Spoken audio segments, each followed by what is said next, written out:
Okay, thanks very much, Jim, and thanks, Kate, for organising these sessions. Can everyone see the screen there now? Okay. So before I get started on the before I get started on the specifics of what I wanted to talk about, I just wanted to give you a bit of background to why we're interested in this topic. And you would have heard a lot in recent years about this concept of personalised medicine, but it's not a new concept. And they've just put up here a couple of quotes from a few well-known physicians of the past, Hippocrates from ancient Greek times, and William Osler from the turn of the 19th, 20th century. And I particularly like this quote from William Osler, where he focuses on the role of variability. And it's something that all of us are very much aware of. No, none of us are alike, none of us look identical, and none of us are going to respond to disease in exactly the same way. So in essence, what we're faced with now is that with the explosion of omics technologies, not just genomics, but transcriptomics and proteomics, we're in a position now where we can gain a huge amount of information about what makes each of us individual, and hopefully be able to use that information to be able to start to try and predict in advance who and which people are going to be at highest risk of developing certain diseases.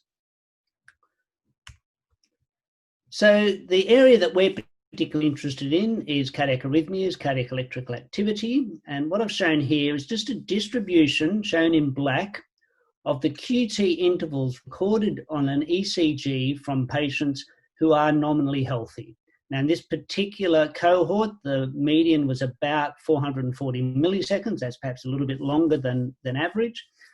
But you can see there's a bit of a distribution over about a plus or minus 20% range. Now, if we then take a population of patients with long QT type 2, so this is a condition caused by inherited mutations in the hERG potassium channel or the KCNH2 potassium channel gene. And in this case, we've just looked at the QT interval associated in those patients who have a premature stop codon. So these are patients who should all have 50% loss of their IKR function. So nominally, exactly the same genetic variant. But as you can see, there's an extraordinary range or variable impact of that variant in this cohort or in this population. And that extends even to the clinical outcomes in terms of trying to understand which of those patients are going to be most at risk of developing arrhythmias and potentially developing a sudden cardiac arrest and therefore in need of being treated with a cardiac defibrillator. So over the last few years, my lab and Adam Hill's lab at the Victor Chang, we've been very interested in trying to understand where this variability arises, how it comes about, and can we better understand what causes it. I'm just going to show a couple of examples of things that we've done over the last few years. And this example is a synchropatch, automated high throughput patch clamp recording of iPS cell-derived cardiac myocytes. So these are relatively immature human cardiac myocytes. But what we're recording here are example currents of sodium currents. And if you pick out some of the better recordings, what you can see here is that in a population of cells that normally should be very similar to each other, genetically very similar, etc., you can get about a 10-fold variation in the level of sodium current that you record from those individual cells. Similarly, if we now look at a range of different cardiac cell lines, again, iPS cell-derived cardiac cell lines, and we measure the mRNA levels for all the different ion channels and calcium handling proteins that determine the cardiac electrical activity. Notice that this is a representation of the transcript number, and this is a log scale. So a few of the better known ion channels are labeled here. Things like KCNH2 is hERG, SCM50, which is the sodium channel, CACNA1C, which is the L-type calcium channel. And you can see again for all of these ion channels transcripts, there's about an order of magnitude variation between that line that has the highest level of expression to that line that has the lowest level of expression. So as we were recording this information, we started to ask ourselves two questions. First, how do we reconcile the apparently highly variable levels of expression of cardiac ion channels with the fact that cardiac electrical signaling is in fact extraordinarily robust, and most of us are going to live 70, 80, 90 years without ever experience a major adverse cardiac electrical event. And the second more intriguing question is thinking, well, is this just complete random variation, or is there some hidden logic to this process? Are there some patterns underneath this molecular level variability? And if there is, could that tell us something about why some patients may be more or less susceptible to cardiac arrhythmias?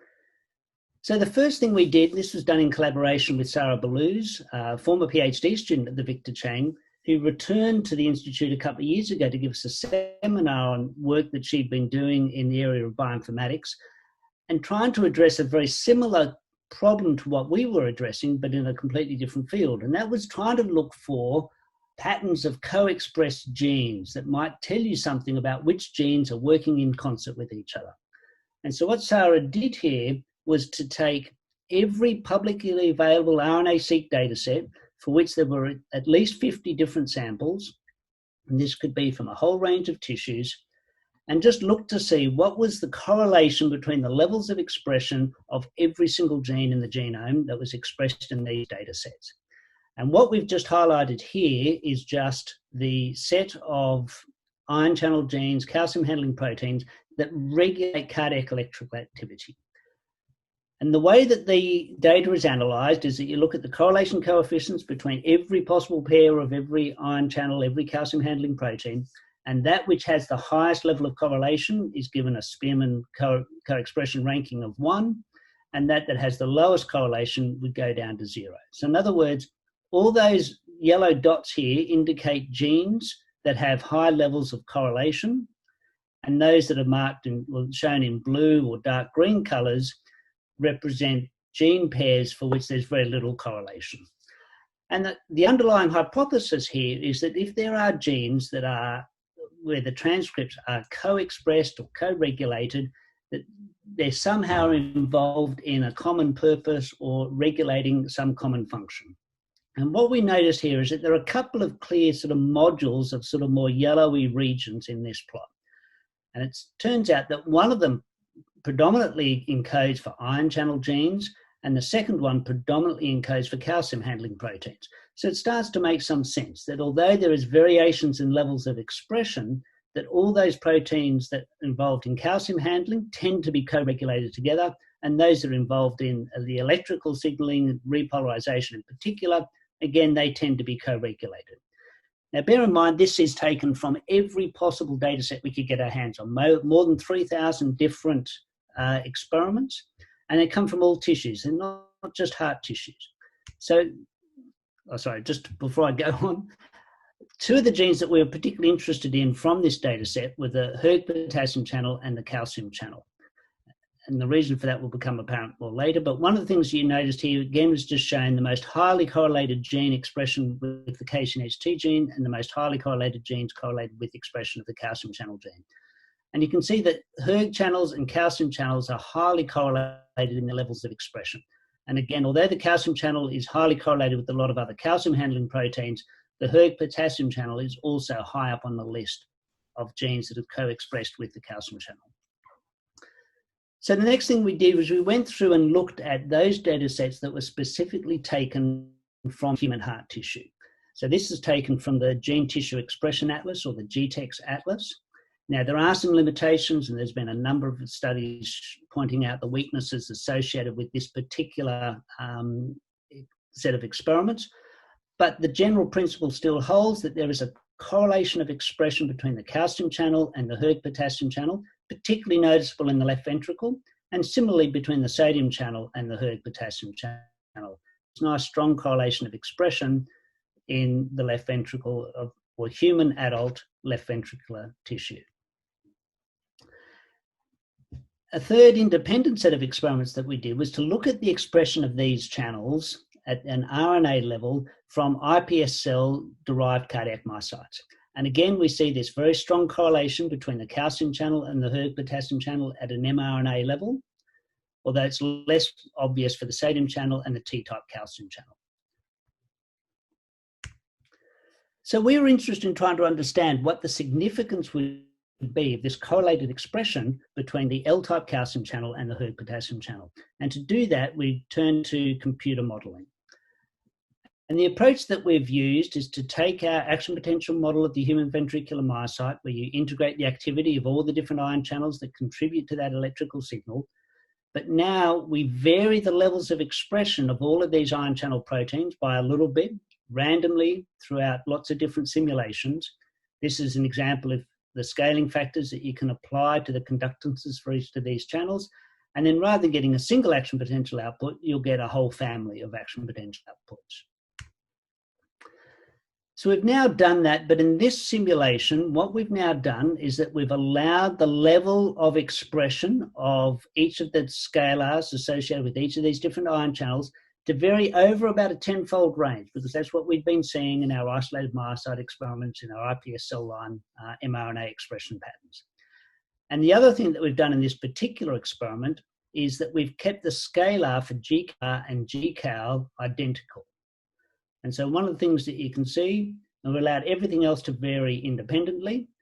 You can go forward to a few other ones and you can see that we get lots of different action potentials where these are all kept the same. We can even go back earlier and you get different action potentials due to the fact that all these different scalars are varying independently. So we then wanted to know, well, what is the difference between if we allow all those scalars to vary independently versus allowing them to vary, but keeping the hERG and the calcium channel levels of expression exactly the same. So they can still go up and down, but they always go up and down together. And what you can see, first of all, is that the level of variability in the output, that is the action potential duration, is much lower when you have your hERG and calcium channels co-expressed than if they're allowed to vary independently. And if you allow a much higher level of variability, so this is now getting up to the sort of variability that we've seen in our isolated myocyte experiments, again, you see less variability when the hERG and calcium channels are co-regulated. But also when they're completely independent, you now start to see the emergence of this early after depolarization activity, which is often used as a surrogate marker for proarrhythmia at a single cell level. So that first is the first evidence to suggest to us that maybe part of the function of this hERG calcium channel co-regulation is to help protect the heart from the emergence of these proarrhythmic stimuli or proarrhythmic early after depolarizations and help to improve the robustness of the cardiac electrical activity. And this just shows a histogram of the action potential durations as we increase the overall variability and compare the independent versus the co-expressed scalars for hERG and calcium channels. And as you can see that for each of these distributions, the distribution for the co-expressed is a bit tighter. And also as you get to the higher variability, you start to see the emergence of EADs, as the numbers denoted in these brackets, when all the scalars are allowed to vary independently. So we wanted to probe this protection against early after depolarizations a little bit further. And so what we then did was we repeated our simulations, but now in addition to allowing this variability of all the scalars, we added a 50% block of the hERG potassium channel. So this is the sort of typical scenario you see with the drug-induced long QT syndrome, large of drugs that you've heard myself and Adam Hill talk about that can cause acquired long QT syndrome. And what you can see now is that in the presence when you have completely independent scalars, a lot of these more prolonged action potentials start to develop early after depolarizations. Whereas if you've got that co-regulated expression of hERG and calcium channels, very few, only one or two of these action potentials are starting to develop early after depolarizations. And that's summarized here in this figure where we look at how, as you increase the extent of drug block, you get an increase in the number of early after depolarizations that occur in these action potentials. And you can see that that is always worse for the independent variation of all the scalars compared to the co-regulated expression of hERG and calcium channels. So that further re-emphasizes this idea that co-expression of the hERG and calcium channels helps to protect the heart against the development of these early after depolarizations. Although ultimately, if you go to a high enough level of drug block, you're still going to develop early after depolarizations.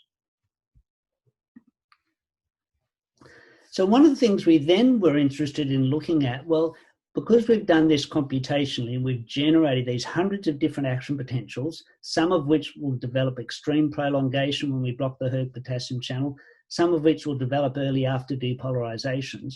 Can we go back to that highly variable level of expression of all the different ion channel scalars and see if we can discern what is different between those cells or that population that develops long action potentials but no after depolarizations versus that population that do develop these pro-arrhythmic early after depolarizations. And what we do, I've just highlighted here just a single example of one of the experiments we did looking at 60% IKR block. And what you can see is that in those cells, we've taken the 50 cells that had the most extreme prolongation, but without the development of an after depolarization. And what you see is that they all have a very low level of IKR and ICAL expression. The solid line here represents the average or close to a scalar of 1. This is reduced expression and this is increased expression. Whereas if we look at those who develop early after depolarizations, we see that the IKR and the ICAL expression are much higher. So in other words, high levels of IKR and ICAL expression are going to predispose you to developing early after depolarizations. And that's highlighted here in terms of the number of early after depolarizations that you get with 60, 70, 80, 90% drug block. But if you've got low expression of IKR and ICAL, you tend to have greater prolongation of your action potential, but you develop fewer early after depolarizations. So we were interested, obviously all that work so far and those predictions are based on in silico modeling. So we wanted to go back and investigate whether this actually also occurs in real cells. So we went back to our human induced pluripotent stem cell derived cardiac myocytes, and it was important that we used human cells because in different species, particularly rodents like mice and rat, they express a different complement of ion channels and have very little hERG potassium channel expression. So obviously we couldn't get easy access to adult human ventricular myocytes, which is why we use the iPS cell-derived human cardiac myocytes. And what you can see shown here is just two examples of field potentials recorded from monolayers of two-dimensional monolayers of iPSC-derived cardiac myocytes under control conditions in the presence of a dose of cisapride that would block about 50-60% of our hERG channels, and then in the dose of a similar concentration of nifedipine that would block about 50-60% of calcium channels. So in this particular cell line, we see 130 millisecond prolongation, so a very large prolongation of the action potential caused by the cisapride, and that's almost completely reversed by the nifedipine. This second cell line here, there's a very modest prolongation of the action potential, but it's again pretty much exactly reversed by adding nifedipine to the cisapride. And so in keeping with the prediction made by our in silico analyses, we would suggest that those cells that had the longest prolongation should be those cells that have the lowest levels of hERG calcium channel expression, and those that have the shortest prolongation should be the ones that have the excuse me, the highest levels of hERG and calcium channel. So you can see over here, overall, when we now look at 6 independent cell lines, there is a reasonably strong correlation or inverse correlation between the extent of FPD prolongation and the extent of, in this case, hERG potassium channel mRNA expression, but we got exactly the same result when we looked at the calcium channel mRNA expression. So in summary, what we've found is that there is this module of co-expression of the calcium channel and delayed rectified potassium channel gene. And we found that, first of all, in the public RNA-seq data sets, confirmed in the GTEx atlas of human heart samples, as well as in iPS cell-derived cardiac myocytes.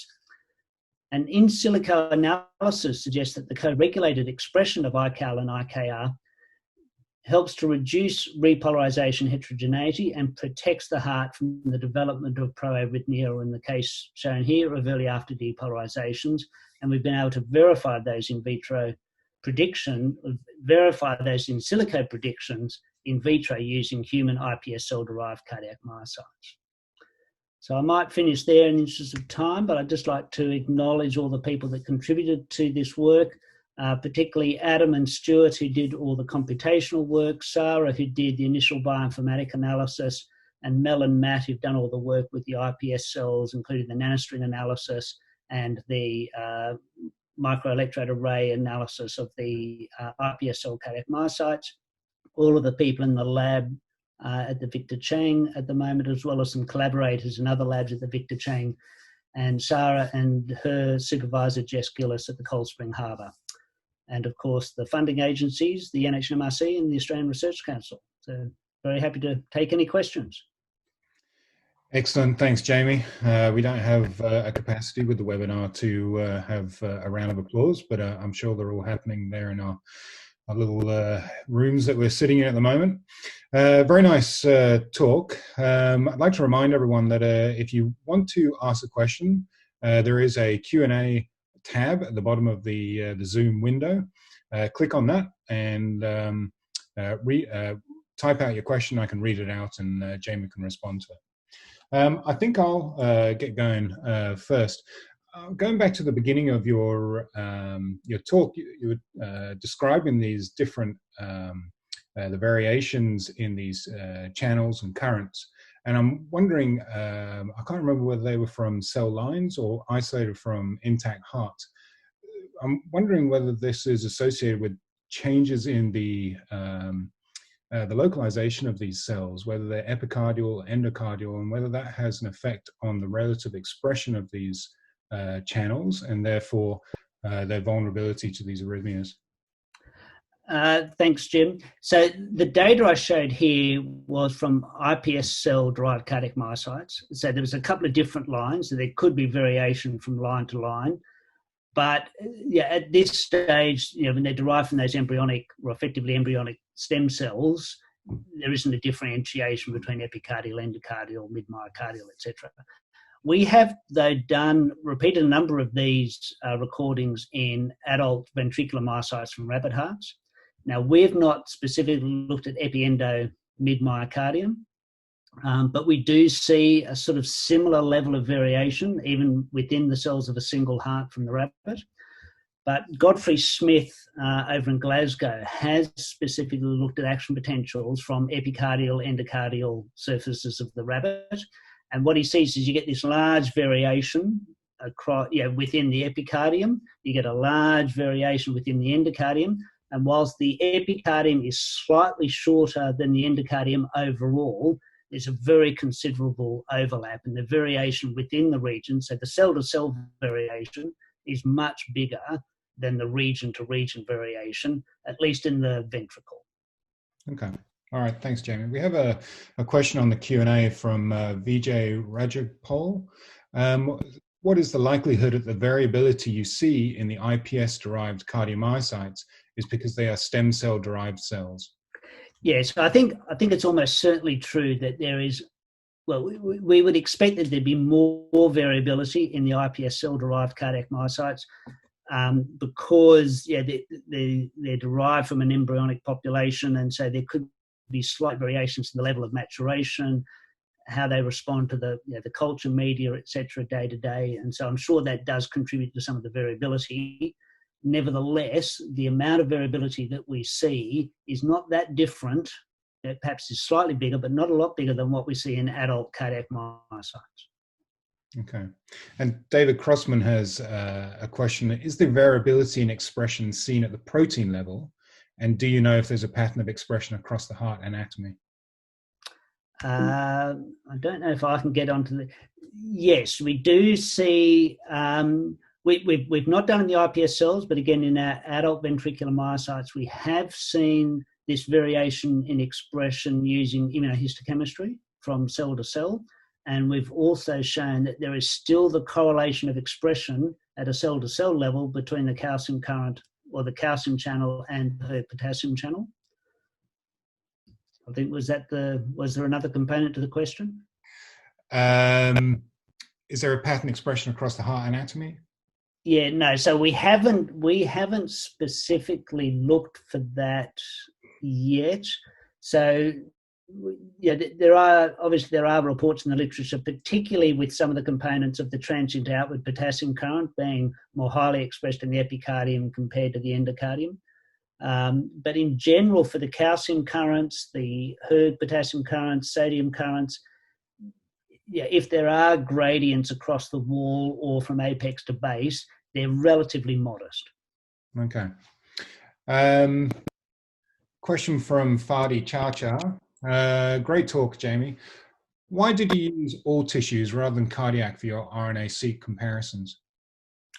So the rationale for that initial approach, apart from the fact that it's what Sarah does for her experiments, is that they wanted to look at as many different, completely independent, unrelated experiments as possible.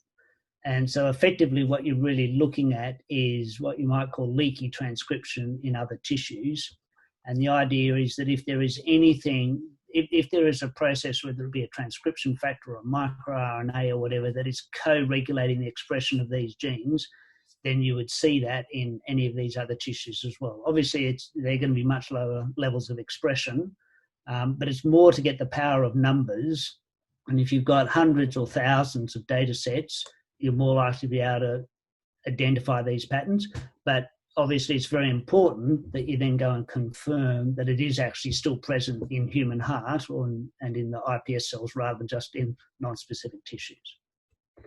Okay, we have a question from Peter Molinar, and then I'm going to read out a question from Kate Weeks. So firstly, Peter says, thank you for a very nice and interesting talk. And then also, L-type calcium current is regulated by other proteins and enzymes, for example, protein kinase A. What effect do you think these would have on the EADs in your model? Yeah, no, that's a very important point. So obviously, yeah, the hERG potassium current is not regulated by pKa, whereas the calcium channel is. And so you would, under our sort of predictions from our in silico analysis, is that an unopposed increase in iCal activity without an increase in hERG activity would likely be pro-arrhythmic and increase the risk of EADs. But obviously, in the real scenario, pKa leads to upregulation of IKS, which then tends to compensate for the fact that you can't increase your IKR. Okay. All right. And I think last question. Kate says, fascinating talk. Thanks, Jamie. In light of your findings, do we need to revisit the idea that we can increase the expression of a single gene, for example, SERCA2A, using AAV gene therapy approaches to improve heart function? And have you explored the gene regulatory networks involving SERCA2A in your RNA-seq dataset?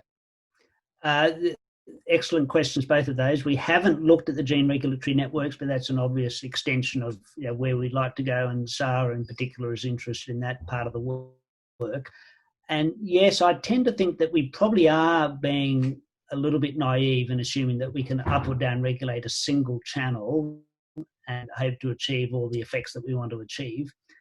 That said, SERCA is an interesting choice, and if you were going to pick one, well, there would be two proteins you potentially could pick out as being the ones that you might be able to modulate independently, and that would be SERCA in terms of its calcium uptake handling and the sodium potassium ATPase.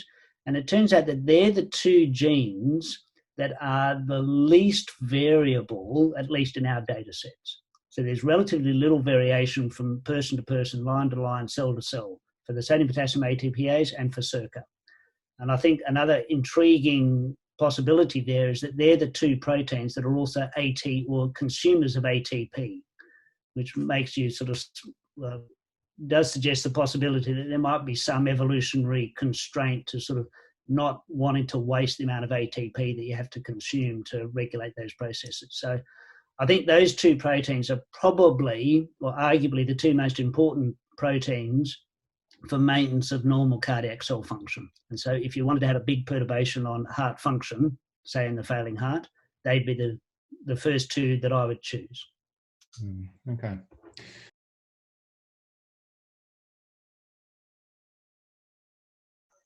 Great, thank you very much. So thank you to Kate and Jim for organising this session and for the opportunity for me to present to you all today.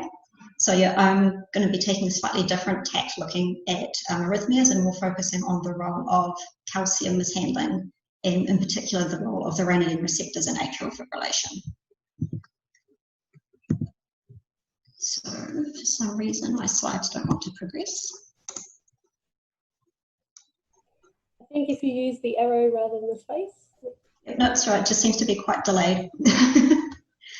All right, so just a bit of background for those that aren't so familiar about arrhythmias. So atrial fibrillation is the most common form of cardiac arrhythmia, and we know that this affects about 1 to 2% of the adult population, but this actually increases in prevalence as the population ages, and so with every additional decade of age, there's an further increased risk of developing AF. Now, in terms of the normal heart function, the pacemaker region of the heart is the SA node or the sinoatrial node, and this is the area where the electrical activity usually generates from in order to generate the heartbeat. So the SA node will generate the action potential, which spreads through the atria and then down through the AV node into the ventricles in a very coordinated and synchronized manner so that we can get this nice regular heartbeat occurring. However, what happens in arrhythmias, including AF, is that we get these regions within the heart that develop ectopic electrical activities, and these can then generate abnormal contraction originating from these areas outside of the normal pacemaker region of the heart. And so what happens in these patients is with this abnormal contraction, the blood's no longer flowing properly through the heart, and they're at an increased risk of developing blood clots or sudden cardiac death. And with atrial fibrillation, there's different severities of this disease that's being characterized in patients. And so with paroxysmal AF, which is the least severe version of AF, we know that these patients can undergo episodes of these abnormal electrical activity events for anywhere from minutes through to a few hours, but these will sort of self-correct themselves and last less than a week in duration. While in persistent AF, these episodes are quite prolonged in duration, and these patients will be undergoing this for over a week at a time, and they quite often have to go for cardioversion therapy to return back to a normal rhythm. And then the most severe form of AF that we see in patients is permanent or chronic AF, and this is very, very prolonged, very sustained periods of these abnormal electrical activities and abnormal contractions. And these patients have this for over 12 months through to several years, and quite often they no longer respond to cardioversion therapy and end up having to just sustain on different medications to try and reduce their symptoms and have an increased quality of life as best that they can. And so that we know that these patients with AF have an increased risk of stroke due to the development of these blood clots, and also an increased risk of developing heart failure due to the increased demand of the contraction of the heart. And so we're interested in why this contraction is happening, why it's, where this abnormal contraction is originating from.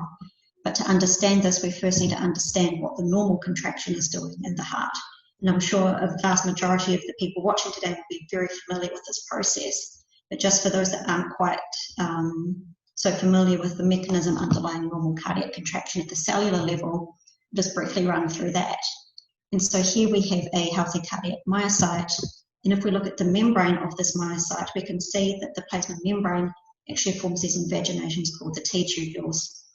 And so when we have an action potential originating in the pacemaker region of the heart, so the SA node, this action potential then propagates through the heart and spreads along the plasma membrane of the myocytes. And this can also pass down the T-tubules, and it depolarizes the membrane to allow activation of the voltage-gated altype calcium channel. And this leads to a small influx of calcium into the myocyte, which can then bind to the ranitidine receptor, or RyR, and this triggers greater release of calcium from the sarcoplasmic reticulum in a process known as calcium-induced calcium release. And this calcium is really important within the myocyte, as it will then enable contraction of the myofilaments, and then what's required is removal of this calcium to enable relaxation of the myofilaments. And this relaxation occurs via removal of the cytosolic calcium, either by circa back into the SR, or removal out of the myocyte via the sodium-calcium exchanger. And as the name suggests, removal of calcium means bringing in sodium in a countercurrent. So this is the normal method by which contraction occurs in the myocyte, but we know that in arrhythmia, there's abnormal contraction. So in addition to calcium-induced calcium release, we know that the ranitidine receptors are also sensitive to the amount of calcium that's within the SR itself. And as such, we describe that the renin receptors essentially have a threshold for SR calcium content. And when this threshold is met, then we get spontaneous calcium leak out of the renin receptors during what would normally be the rest period of the myocyte. And so when we're getting this increased calcium within the cytosol, we need to remove it to reduce the potential for abnormal contraction. And so this calcium tends to be removed via the sodium calcium exchanger, taking the calcium out of the myocyte and bringing the sodium in. And then what this can do is lead to partial depolarization of the plasma membrane and the development of a delayed after depolarization. So quite often this can go by without causing significant detriment to the myocyte. But what we know is that this calcium leak that's occurring can also trigger neighboring renin receptors. And this will lead to those renin receptors releasing calcium from the SR. So we're now getting this increased amount of calcium during the diastolic period, which needs to be removed from the myocyte. And so we're getting this greater influx of sodium into the myocyte. And this can then lead to a delayed after depolarization induced action potential or an ectopic contraction. So this secondary action potential will lead to depolarization of the membrane, activation of the L-type calcium channels, and then we get this arrhythmic contraction occurring. And what we know is that in different settings, in different cardiac diseases, or even in healthy myocytes, is that this threshold for calcium leak by the renin receptor, this threshold is variable. And in patients with different arrhythmias, including AF, we typically see that this threshold is reduced such that we don't need as much calcium content within the SR to trigger this calcium leak. So these cells are more prone to calcium leak. And so what this looks like in patients with AF is an increase in calcium sparks. So these are individual localized calcium release events within the myocyte. And if we look at this at a bigger picture as well, we can see that we get, in what should be a rest period of the myocyte, these abnormal calcium release events occurring, which are associated with abnormal membrane potential changes as well. So we see this in the myocytes of isolated from patients with atrial fibrillation. And looking at this at a more closer down level, we see that this is largely due to an increased propensity for calcium leak from the SR, and this itself is due to an increased open probability of the renin receptor channels. So we know that in AF there's an increased likelihood of getting increased open probability of calcium channels. So this is one of the mechanisms by which this calcium leak is occurring. And in order to alter this open probability, we know that there are a number of ways in which the RyR can be modulated. So the RyR is a very large protein and it can interact with a large number of other proteins. It has a number of post-translational modifications. And just to go through a few of those, as some of the most commonly studied ones would obviously be the phosphorylation of RyR at the 2808 and 2814 sites, as well as oxidation. And we know that there are a number of association proteins that will bind to the renin receptor and alter its function as well. And this is by no means an extensive list of all the potentials. These are just some of the candidates that have started to be studied in arrhythmia. And we know that in atrial fibrillation, we do see, particularly in the more persistent and permanent AF, we're getting increased levels of phosphorylation at both these sites, as well as increased oxidation of the renin receptor. And all of these modifications will lead to an increased open probability of the channel. In addition, we tend to see a decreased ratio of the amount of these association proteins at FKBP and junctifillin. And what these proteins would normally do is to help stabilize the channel and reduce the likelihood of it spontaneously opening. So in AF, we're seeing there's a reduction in this ratio. So again, this leads to an increased open probability of the channel. So most groups that are studying AF are looking at, in terms of RyR anyway, are looking at some of these additional factors that can associate with RyR. But what we've been interested in more recently is this idea of the RyR clusters themselves. So it's been known for a very long time that the renin receptor channels forms clusters within the SR membrane. And so when you look via confocal imaging, you can see these nice punctate clusters that are organised throughout the cardiac myocyte. But the more recent development of super resolution imaging has shown us just the level of detail that exists within these clusters, and that there's large variability in how these clusters can be organised, not only in terms of size and shape, but also the density of the channels that sit within these clusters. And what some recent groups have looked at in animal models of heart failure is how these individual RyR clusters can remodel in these disease settings. And this has led to the proposed model that in cases of cardiac disease, these RyR clusters become partially fragmented and dispersed, and this reduces the potential for the channels to interact with each other within a cluster, and this potentially leads to them being more leaky and leading to abnormal calcium signaling within the myocyte. And so this is something that we're quite interested in the setting of atrial fibrillation. And what one group looked at a few years ago now was this exact same thing, but in a sheep model of AF.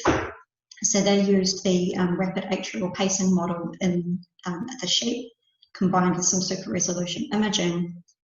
And what they found in the myocytes from these animals was that they did indeed have increased calcium leaks. So we're seeing more calcium sparks in these myocytes. And when they looked at the individual clusters of the ranitidine receptors, you can appreciate just how diverse the cluster organisation can be in these animals. And this is the case for most species as well. There's large variability in normal RyR clustering properties. And what they found was that despite having these increased calcium sparks, there was actually no change in the overall size or the mean size of the RyR clusters in their AF animals. But what they did find was that there was a reduced distance between clusters. And where this becomes important is, you can imagine, if a single cluster leaks calcium, the closer the neighbouring cluster is, the more likely it is that that calcium can spread and propagate that abnormal calcium leak. And so this leads us to the idea of calcium release units. And so this is where you have individual RyR clusters, but if they're within a sufficiently small distance of each other, they have the potential to be functionally coupled and be able to trigger calcium release from each other if one of them leaks calcium. And so in the case of for the sheep part here, but the modelling that they did, they established that that distance was about 150 nanometres apart. And so when they assess, well, what's the organisation of these calcium release units within the sheep heart, they found that there were an increased number of clusters within each unit, and that these appeared to be fragmented. And based on their modelling, what this suggests is that this fragmentation of the calcium release unit leads to an increased probability of these clusters releasing abnormal calcium, so more calcium leak. And so not only is it important how these clusters are organised in terms of each other along the Z discs or along a sarcomere, what's also important is how these clusters are organised along the length of the myocyte. And what they found in the sheep heart is that there were more clusters localised between sarcomeres rather than on the sarcomere itself. And so what this suggests is that as these clusters form closer together between sarcomeres, they're more likely to propagate that abnormal calcium leak across the myocyte to lead to a calcium wave and that arrhythmic contractility. And so we found this study really interesting, and we were really interested in how this would compare to what happens in human AF patients. And so rather than what we know in the sheep model here, where they've used a single driving factor to develop this AF model of rapid pacing, human AF is a lot more heterogeneous in nature, and there are many conditions and many mechanisms that can contribute to the development of AF in humans. And we were interested whether or not this RyR cluster remodeling formed part of that mechanism in patients. And so we were quite lucky. We've got a good association with the hospital just over the road. And so we were able to, with informed consent, get samples from patients undergoing coronary artery bypass graft surgery. And we looked at 3 different groups of patients, those without AF, and those that were diagnosed pre-operatively with either paroxysmal or persistent AF, and they had echocardiography done at pre-surgery as well. So we were able to obtain samples from the right atrial appendage, which has to be removed as part of the surgical process anyway. And so we were able to get those back to the lab and to basically look at these samples. And we looked at these using a form of super resolution imaging. Now, in terms of the patients that we included in the study, we did our best to try and make sure that there was no difference in the age, gender, or BMI of our patients, as we know that these are all risk factors for the development of AF, and also that none of these hearts had a reduced ejection fraction. What we did find in our patients was that there was significant dilation of both the left and right atria in our persistent AF group. So this is showing that we are getting this chamber-wide remodeling occurring in this group of patients. And what was interesting is we found that this atrial remodeling actually was associated with hypertrophy of the myocytes as well. So not only is there chamber-wide, but there's also cell-wide remodeling occurring in these persistent AF patients. And so for us, it was then going to be really interesting to see, well, what's happening at the protein level for the renin receptors within these myocytes. And so here we have examples of rendered super resolution images from our 3 different patient groups. So you can see that the majority of clusters form this nice striated appearance in line with the sarcomeres of the myocytes. So when we analysed the different properties of these clusters, similar to the sheep model, we found that there was no change in the mean size of our RyR clusters. And on average, they had the potential to contain between about 17 and 18 individual channels, which was close to the 15 that was reported in the sheep heart. We also saw there was no change in the density of the RyR channels within a cluster. So this gives us the potential for the packing density of the channels within each cluster and their potential to interact with each other. And we found that this was unchanged between our 3 different patient groups as well. We also didn't see any changes in the number of clusters present throughout an area of myocytes, so we weren't seeing more clusters per area, and we also didn't see that they were close together, which was surprising as this was quite prominent in the sheep heart.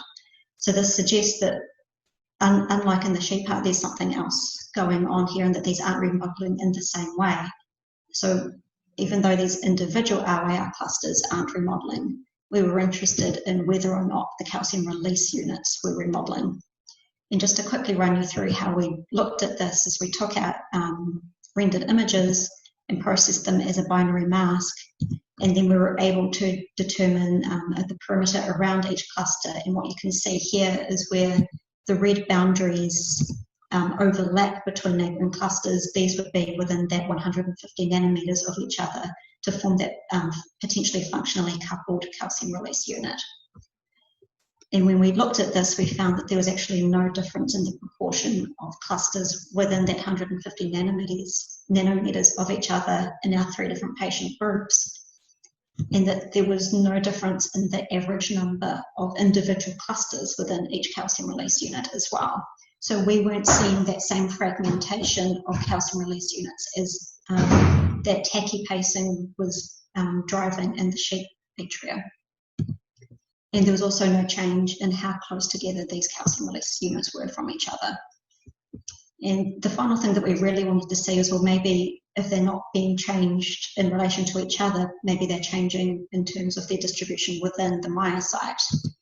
But again, we didn't actually see any change in the proportion of clusters that were in a very close distance or associated with the Z disc, suggesting that we're not getting that increased potential for propagation between sarcomeres in these human patient samples. So for us, it was really quite surprising that there was remarkably unaltered RyR individual clusters, but also these calcium release units within the human AF patients. And so what we're thinking is that there must be something else going on here, because clearly there's more calcium leak. And so just to throw back to something we looked at a few years ago, is we looked at junctifilin overexpressing mice, and what we found was that when junctifilin's overexpressed, RyR clusters are significantly enlarged, and so are the calcium release units. But interestingly, in these mice, despite having large clusters and large calcium release units, they have fewer and smaller calcium sparks. And so when we look at these RyR clusters in these mice, we can see that they're enlarged, and they also appear to be more dispersed, like the channels are more dispersed within each cluster, which based on previous modelling would actually suggest an increased likelihood of calcium leak. But when we look at the co-clustering with junctifilin, what we actually find is that there's an increased ratio of junctifilin per ranitidine receptor. So this is actually enhancing stabilisation of the calcium channels and reducing that potential for calcium leak. And so now it's more some of these additional mechanisms that associate with ARIA that we're starting to investigate in these human patients to see what else is going on, because it's clearly not ARIA cluster remodeling. So just to sort of put that all together, so what we've seen in these patients is that we are getting this biatrial dilation in the persistent AF patients, which is correlated with hypertrophy of the myocytes. So we know that we are getting cellular and chamber remodeling occurring. And like the sheep model, we didn't see any changes in ARIA cluster size or density, but surprisingly, we also didn't see any changes in how these clusters were organised, either in relation to each other or throughout the myocyte in relation to the Z disc. So this is really suggesting that these are not altered in, at least within the right atrial appendage of these patients. And so what we're thinking is that this remodeling is not an underlying mechanism in human AF, which we know is very heterogeneous in nature. So there must be other things driving the development of AF rather than being purely based on this cluster remodeling, like is seen when driven purely by a tachypacing in the sheep heart. And so now we're leading on to look at some of these other potential modulators of RyR function in our human AF cohort. And so that just leads me to thank the people that have helped with the study, including my postdoc mentor, Pete Jones, Haru Tago, and particularly Izzy for helping collect all these samples, and of course all the patients and the surgical team at the hospital and the funding bodies. And so thank you, I'm happy to take any questions. Excellent, thanks, thanks Michelle. Lovely talk, very interesting data you've got there. Just remind everyone that if you're wanting to ask a question, use the Q&A tab at the bottom of the Zoom window. We do have a couple of questions coming up. Thomas Agbadeng from Adelaide, I believe, said, "Thank you for the great talk, Michelle. You've reported interesting results from both sheep and human models. I'm wondering whether these RyR clusters and calcium release units, the changes that you're seeing, are they true for left atria as well? Because emerging data from the literature shows that there are these differential remodeling events in left and right atrial chambers. Can you comment on that?" That's a great question. I believe in the sheep model, they were able to use left atrial tissue because obviously they had access to the whole heart. Unfortunately for us, we're very reliant on what we can obtain during these surgical procedures, so we're only able to get right atrial tissue samples. But what we do know is that in a significant number of human AF cases, we do see involvement of both atria. So while a lot of people do report there's maybe more significant involvement of the left atria, we are seeing significant remodeling at both the chamber and cellular level in the right atria itself. So those measurements were from the right atria. So in terms of the level that we're looking at, I can't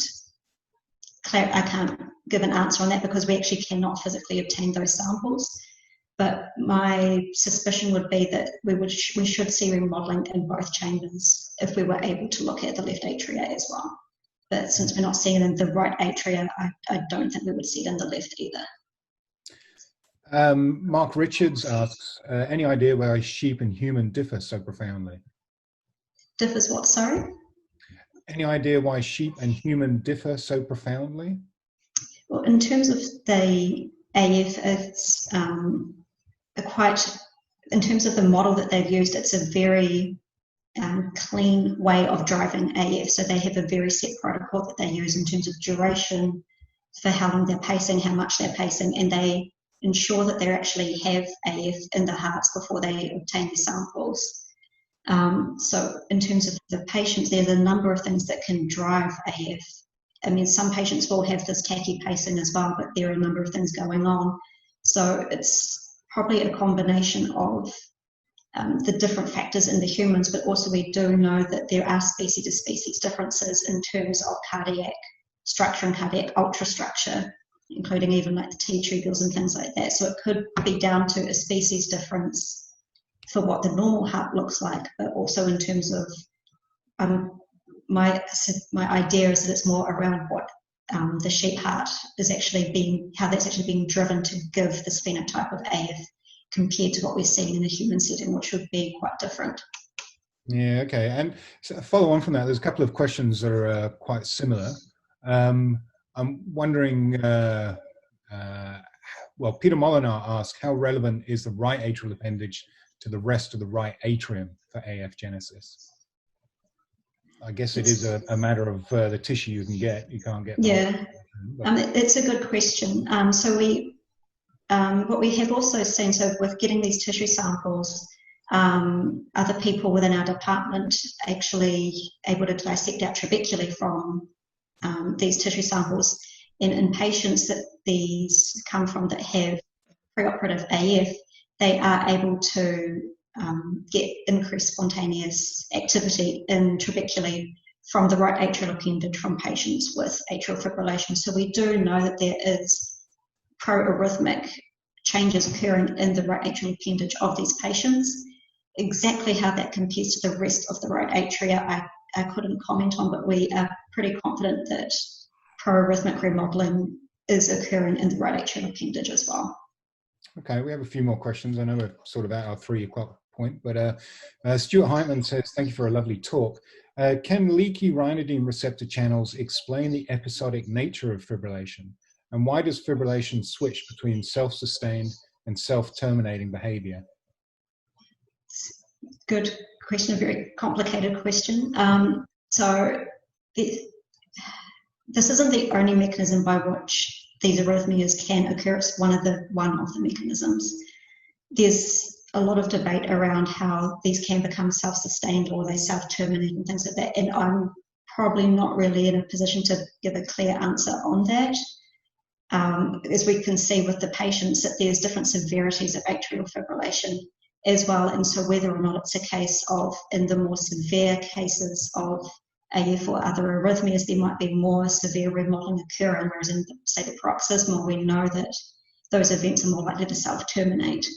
Exactly where remodeling happens along that line, I can't answer, but in terms of the leakiness of the channel, we know that that is still occurring in the paroxysmal AF patients as well, but all I can really say is that it doesn't seem to be being driven by changes in the RyR clusters themselves. Yeah, okay. Lee Delbridge has a similar question.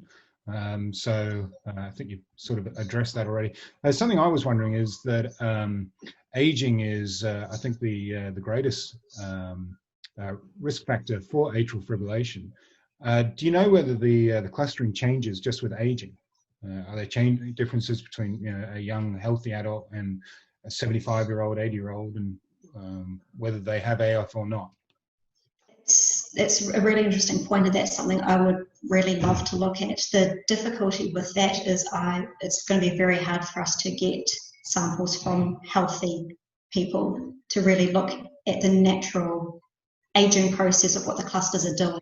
So I agree that would be really fascinating to look at, but at this stage, those actually aren't samples that we can really obtain. These are all cardiac patients, so they all have, I guess the disclaimer here is they do all have some form of cardiac disease going on. They are going in for coronary bypass surgery. And we did deliberately select patients of a particular age to keep that consistent, but if possible, that is something that I would really like to investigate further.